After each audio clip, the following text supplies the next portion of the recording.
Over the past month, I've been trying to evolve past sleep and ascend to a higher plane of being. My efforts have been fruitless thus far, but my sleep schedule's been shifted to the point where I'm going to bed around 4:30. This shift has left me with a couple extra hours to kill each night, and like any sane person would do, I decided to just up the amount of anime I was watching before bed. And so I picked up Erased and Sing Yesterday for me. To say watching them together was emotionally overwhelming would be a pretty fucking big understatement. You're judging me. They're both strong enough that I wanted to talk about them individually, but it felt like a disservice to not talk about the experience as a whole and why it was made better purely by watching them at night. So I think the best way to go about this is to talk about both shows on their own, then how they work together, and finally going into how watching them after midnight made them better. Spoiler warning! Please go check the Best By date on your milk and make sure it isn't spoiled. This joke fucking sucks. We're moving on. Erased follows 29-year-old Satoru, who has a walking Control-Z button. Whenever something bad happens around him, he'll involuntarily go back in time a few minutes, and has to try and find and stop what went wrong. He uses this power to do a lot of good and save some lives, but sometimes he ends up getting hurt for saving others. At the start of the show, he saves a kid from being run over, but ends up in a head-on collision because of it. So his mom comes to help him out and make sure he's okay, mom stuff. But while staying with him, she does a little too much mom stuff and learns just a little bit too much about the wrong guy, and uh-oh, your mom's dead. Good thing you were right there. Let's just go back like 5 minutes and stop that. Oh shit, too far. Satoru ends up going back 18 years and has to stop some murders that happened when he was a kid to be able to save his mom. Erased was the first show to get me to say, "Oh, now that's fucking cute," out loud. I know from my description of the show, may not sound like it would, but let me reiterate this. I said, "Oh, now that's fucking cute," out loud to myself at 3 a.m. while the rest of my family was sleeping, which, thinking about it, it's kind of fucked considering I've seen Anohana before and never said that while watching it, but hey, what's an emotionally bottled guy to do?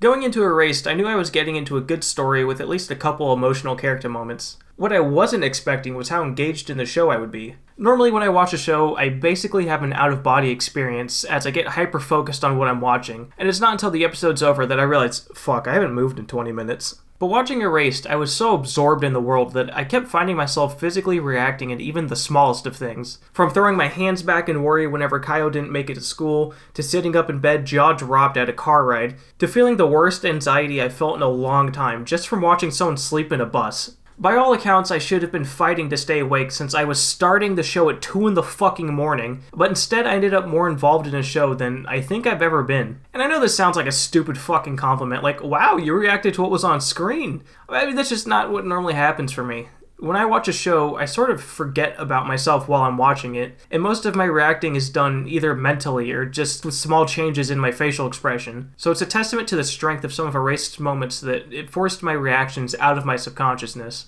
Yeah, keep judging me. And those moments in Erased take you all over the emotional spectrum, from moments that will melt your heart to moments that will break it. It's weird because Satoru's mom's death comes early on, so it doesn't quite have the build-up that it needs to hit as hard as it should. But as the show goes on and you get to see just how good of a person she is, her death really does become retroactively stronger, since everything Satoru does is to stop her death from happening, and it's constantly held over you as a reminder and a goal. And as far as Satoru stopping her death goes, my dumb little ass was so sure I knew exactly how the story was gonna go, but Satoru fucking up saving Kaio and needing a redo was nowhere in my original plan. I thought we were smooth sailing on the first round, and we'd have another cute moment at school, but when she didn't show up, my heart sank a few ribs. Erased just does an amazing job of keeping you on your toes and exposing you to a wide range of emotions, so that you can never quite know what to expect from the next scene. My top 5 doesn't change very often. I have the same set of shows that I hold on to and I watch on repeat, and I find it hard to let new shows into that set. The last show to breach my top 5 was Cartoon Network's Infinity Train, and even with how fucking amazing that show is, it only squeaked in at number 5 over Neon Joe. Y'all know me. No, we don't. But fucking here comes Sing Yesterday for me crashing in and knocking down some of my favorite shows to take the number 4 spot. So I need you to understand that I really fucking enjoyed it. Sing Yesterday for me focuses on a small but strong cast of characters. Rikuo is fresh out of college and unsure about what he wants to do, so he just kind of does nothing. He has things he wants to do, but isn't willing to let himself move on and do them. And most importantly, he isn't willing to let his dick move on. He's still in love with Shinako, his best friend from college, but unfortunately for him, she went through menopause at age 20 and lost her ability to feel sexual attraction. But unfortunately for her, her adoptive brother Ro just hit puberty and has a hard-on for her. But unfortunately for Rikuo again, there's a new girl Haru who's in love with him, and even though Rikuo doesn't love her back, she don't give a fuck and is not taking no for an answer. Also, Haru has a pet crow. I've been struggling to find the right word to describe Sing Yesterday for me. My brain keeps wanting to say somber, but that's not quite it. Sentimental might be the right word, but I think it's more of a mix between the two, and I have no fucking clue what that word is. Characters are so stuck in the past that while talking to each other, it's almost as if they're looking through the person they're talking to someone that used to be there. You know that scene from Cowboy Bebop where Faye is just standing there staring into the void? It's like someone took that scene and made an entire show out of it, and it's the exact shit that I fucking love. I'm a firm believer that the most important aspect of a show is its characters. Your story might suck dick and your world might be completely uninteresting, but if the characters experiencing them are fun to watch, then who the fuck cares? I'll stay just to watch the interactions between them. Cowboy Bebop's already a masterpiece even if you only look at its characters. And in a similar move to Cowboy Bebop, Sing Yesterday for me turns its characters into the story. It's not trying to take you on some grand adventure or sell you on some crazy fantasy world. It wants to be real and take you through shit that a lot of people have to deal with. From not knowing what to do with your life, to struggling to move on, to owning a pet crow. So instead of using a set structure to tell you the story, it follows the characters around through their normal daily lives and lets you watch the story happen to them. This helps ground the story and gives it a realness that lets the story resonate so much more deeply. I've never cried while watching a show. That's not because I'm some big, strong man. It's more so my tear ducts are fucked because I stare at a screen every waking moment of my life, so my eyes can't get off even if they want to. And that kind of sucks. There's definitely been shows I've seen, like Anohana, that I want to be able to say I cried at and have that deeper emotional connection with, but it's just never happened. At least, it hadn't. But alone in my room, at 4:22 a.m., a show made me cry for the first time ever. Oh, come on, you're judging me again. We talked about this. My dried out eyes stopped me from bawling in the way I probably would have, but I did definitely let a few tears rip. And I couldn't be happier to say that my first time was with Sing Yesterday for me. Now, if I could just get my first time in real life. Erased and Sing Yesterday for me should be tonally different shows. Surprise, time travel is different than a love... No, it's not a triangle. Love rhombus? But watching the shows back to back, I realized that they complement each other surprisingly well. The part of Erased about saving Kaio deals a lot with proving to her that she's allowed to be happy and doesn't have to be stuck in a rough life. And as a whole, Erased deals with Satoru having to sometimes give up some of his happiness in order to do the right thing. So much so that he felt the need to describe that as part of how revival works. And in Sing Yesterday for me, Rikuo clearly wants to be a photographer, but keeps telling himself he's not allowed to be for whatever reason he made up in his head. This is on top of the entire main cast telling themselves they aren't allowed to be happy with someone who loves them because they're convinced they have to be with a specific person who doesn't love them back. But, in the end, it works out for every one of them. The cast of Sing Yesterday for me all find love eventually, Rikuo finds work as a photographer, Kaio gets saved and is able to live a normal, happy life, and Satoru is able to catch the killer, save his mom and friends, and make his way back to Irie. Side note here, don't bitch about the ending of Erased to me, I don't care. If you're mad that it's different than the manga ending, joke's on you, dumbass, I can't read above a 5th grade level. And if you're mad he doesn't get with Kaio, their relationship was built on lies. Reminder, Satoru's really 29 when he goes back. What, is he just gonna hide that from her the rest of his life? Like, hey babe, you remember that time when we were 12?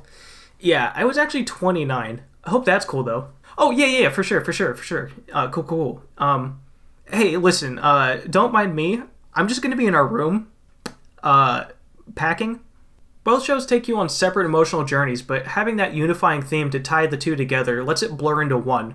Characters in each show are crying or laughing for different reasons, but that connecting thread created a consistent flow from one moment to the next, even if the show changed between those moments. Uh-oh, it's the serious part of the video. For the audio listeners of this podcast, this is a piano. I cannot play this instrument. But in the time it took me to write the script, I stole my sister's old fucked up keyboard and learned how to play it just so I could play a song off the Sing Yesterday for Me soundtrack.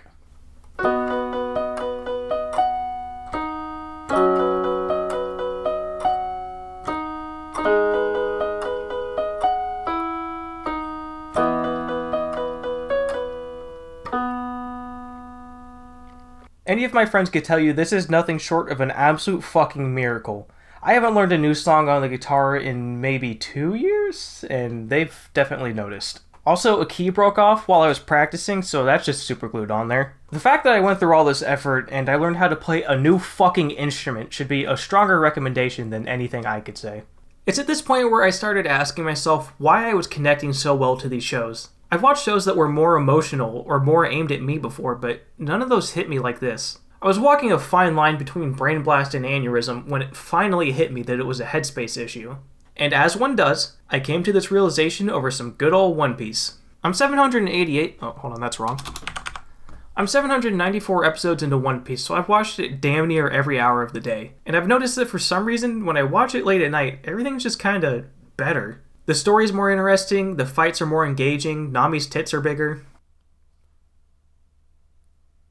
The more I thought about it, I started to realize that the shows I've connected to the most were all ones I watched at night. I've seen Cowboy Bebop 3 times. The first time by myself during the day, then once before going to bed, and once during the day with my sister to show it to her. You know which one meant the most to me and I still think about years later? The fucking time before bed where I was watching it on my phone with ads, absolutely struggling to stay awake. By all means, this should have made for one of the worst viewing experiences of my life, but purely based off the headspace I'm in at nighttime, I was completely absorbed in the show. My mind was going blank so I could focus more on the show, and I was zoning out the ads like I could use King Crimson. So Lit Mobile just sent me this. It was a modern marvel, and to this day, it's still the most I've enjoyed the act of watching a show. I think the reason I'm having trouble explaining why I enjoy anime more at night is because I'm looking for a single reason when there's really a couple. This first one might be just a me thing, but late night anime is really nostalgic. I grew up in the golden age of cartoons, and I used to fall asleep on the couch all the time watching shit like As Told by Ginger, Invader Zim, The Rugrats, Kablam, 16, Codename Kids Next Door, Foster Son, you know, the good shit. As a kid, I wanted to watch as much of these shows as I could, and I would force myself to stay up as long as I could until I passed out. I'm pretty sure this wired my brain to get more enjoyment out of animation at night than during the day because it's more familiar to me, and all of my life experience so far supports that. The second reason is probably a result of the first, but I've been a night owl my entire life. I've always just found nighttime to be more peaceful. Everyone's gone to bed, the house is quiet, I don't have to worry about distractions, someone needing my help, someone coming to the door, so I can give whatever I'm doing 100% of my attention. I struggle to get any meaningful amount of work done during the day, but come night, I work faster than, someone who works fast. The zen state of mind I find myself in at night gives me a level of focus that feels like I'll never get back, even though I know I'll have it again tomorrow. And when I apply this focus to a show, I get tunnel vision as the world around me fades away, and the show I'm watching is able to resonate with me in a way that it just can't when I'm not in that state of mind. I'm willing to bet the majority of people watching this are also night owls and know what I'm talking about. If you're not, this video has been a complete waste of your time, and I would apologize, but you're the one who clicked on it. Erased and Sing Yesterday for me are both emotionally engaging shows that you should consider when picking your next show to watch. And if you're a weeb, or a night owl that isn't already, consider watching your anime late at night. You might just find that it hits a little different. Hey guys, I've been quiet because it's almost 5 a.m. But I just want to thank you for watching this video. You know, subscribe if you want. I want to give a special thanks to my friends who have been nothing but supportive of this new channel. Thank you guys, it really means a lot. Oh, don't worry, Tommy, I didn't forget. This is for you, buddy. This is for you. There you go, bud. I hope you're happy. But yeah, thank you guys for watching, and you know, I think I'm gonna get another one in. Oh. Fuck me. Fuck. Fuck, line.